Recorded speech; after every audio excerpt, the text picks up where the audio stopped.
എല്ലാവർക്കും നമസ്കാരം. ഇന്ന് നമുക്കൊരു ടിക്കി ഉണ്ടാക്കിയാലോ, പനീർ ടിക്കി. അപ്പം അതിന് വേണ്ടിയത് ഞാൻ 1/4 കിലോ പനീർ മേടിച്ച് നീളത്തി ട്യൂബ് കണക്ക് ഇങ്ങനെ ആക്കി വെച്ചിട്ടുണ്ട്. പിന്നെ വേണ്ടിയത് കടലമാവ്. അപ്പോൾ ആ കടലമാവിനകത്ത് എന്തൊക്കെ വേണമെന്നുള്ളത് ഞാൻ ഇട്ട് കാണിക്കാം. ഒരു ശകലം മഞ്ഞൾപ്പൊടി, പിന്നെ ഒരു ശകലം ഗരം മസാല, ഇത്രയും സാധനം, ഒരിച്ചിരി മുളക് പൊടി, ഇത്രയും മുളക് പൊടി, ഇത്രയാണ് വേണ്ടിയത്.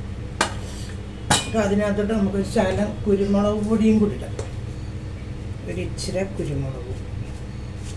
ഇത്രയും സാധനം മതി. ഉപ്പ്, പിന്നെ ആവശ്യത്തിന് ഉപ്പ്. നമുക്കൊരു ശകലം ഉപ്പും കൂടി ഇട്ടു. ഞാനിപ്പോൾ എണ്ണ നേരത്തെ ചീനിച്ചട്ടിയിൽ ഒഴിച്ച് ചൂടാവാൻ വെച്ചിട്ടു. അപ്പോൾ ഇത് നമുക്കൊന്ന് ഒന്ന് കുഴയ്ക്കാം. ശകലം വെള്ളം എടുത്ത് നമുക്കിതൊന്ന് കുഴയ്ക്കാം.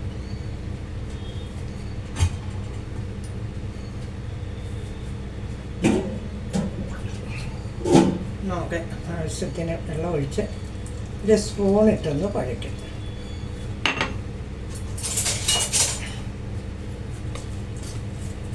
അധികം വെള്ളം വേണ്ട, ഒരുവിധം വെള്ളം മതി. ഒത്തിരി വെള്ളമായതിൽ പിടിക്കാൻ നമുക്കൊക്കത്തില്ല, കുറുകുറാണ്. ഇതിനകത്ത് മല്ലിയില ഇടാം, എൻ്റെ കയ്യിൽ ഇല്ലാത്തതുകൊണ്ടാണ് ഞാൻ മല്ലിയില ഇടാറ്.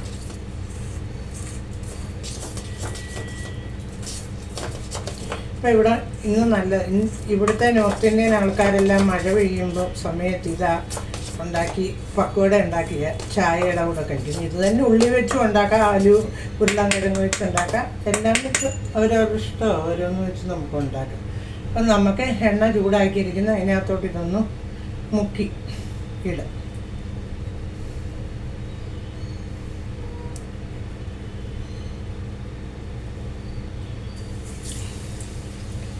എപ്പോഴും ഇതിൻ്റെ മാവ് അധികം വെള്ളമാവുകയും ചെയ്യില്ല, ദോശമാവിൻ്റെ ഒക്കെ കണക്കായിരിക്കും.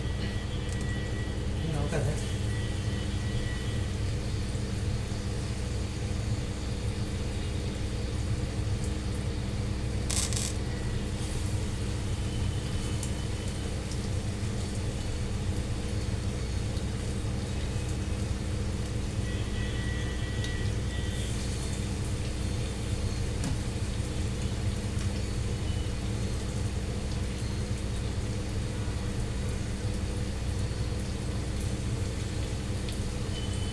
നമുക്കതൊന്ന്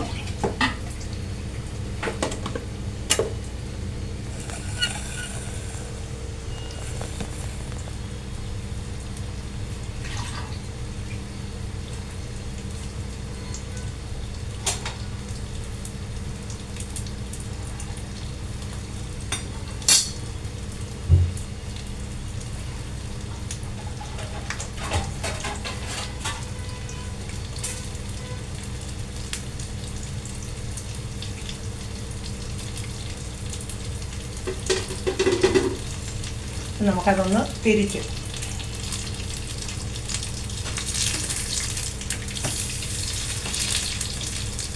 ഇതിൻ്റെ കൂടെ നല്ല ടൊമാറ്റോ കെച്ചപ്പോ ചട്നിയൊക്കെ നല്ല. എനിക്ക് ചട്നി ഒന്നും ഉണ്ടാക്കാൻ സമയമില്ല, എന്നിട്ടല്ല ചട്നിയും കൂടെ ഉണ്ടാക്കി കാണിക്കാം. ഇനി ഒരു ദിവസം ഉണ്ടാക്കിക്കാം.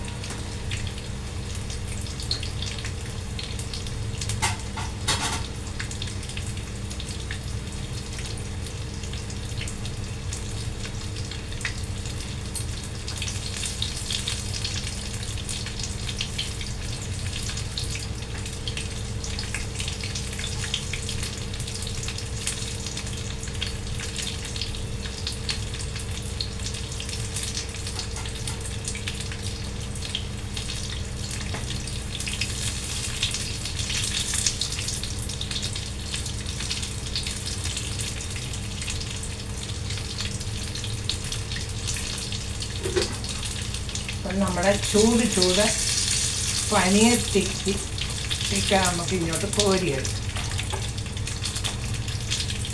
ഒരു 4 മണി ഫലഹാരം.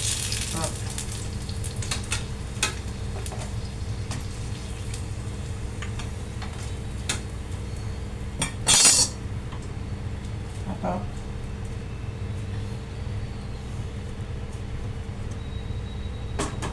അപ്പം നിങ്ങളെല്ലാവരും ഇത് ഉണ്ടാക്കി നോക്കി എനിക്ക് ലൈക്കും കമൻറ്റും സബ്സ്ക്രൈബും ഒക്കെ ചെയ്യും. എളുപ്പം ഉണ്ടാക്കാം, നമുക്കൊരു 5 മിനിറ്റ് കൊണ്ട് വൈകിട്ടൊരു ചായക്കൊരു പലഹാരമായിട്ട്. അതുകൊണ്ട് ടാറ്റാ, ബൈ ബൈ.